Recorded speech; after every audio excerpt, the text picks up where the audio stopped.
بنده با ونی صدانی صدای ما رو خاموش کنی. نمیتوانی یادیدتو خاموش کنی. نمیتوانی افکار ما رو به زنجیر بکشی.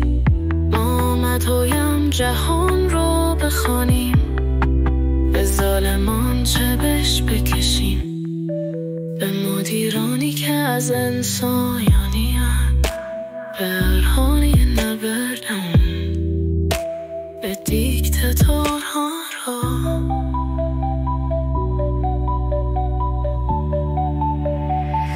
افکارم را نمیفروشم، مغزم را اجاره نمی کنم. این آزادی، این عدالت، زیرش را امضا می کنم.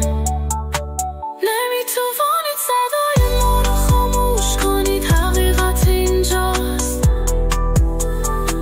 نمیتوانید افکار ما را به زنجیر بکشید، در هر سختی به چالش میکشیم. نمیتوانید صدای ما را خاموش کنید، نمیتوانید حقیقت را خاموش کنید، نمیتوانید افکار ما را به زنجیر بکشید.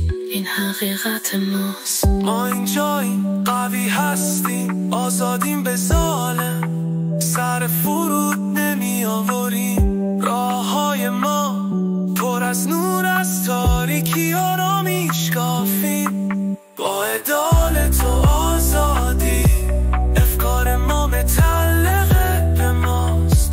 فروشی ها اجاره های نیست.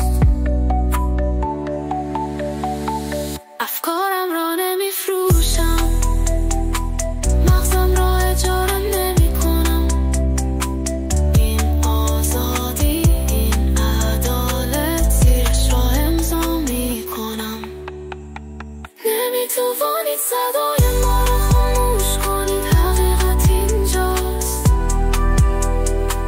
نمیتوانید افکار ما را به زنجیر بکشید، در هر سختی به چالش میکشید. نمیتوانید صدای ما را خاموش کنید، نمیتوانید حقیقت را خاموش کنید، نمیتوانید افکار ما را به زنجیر بکشید. این حقیقت ماست.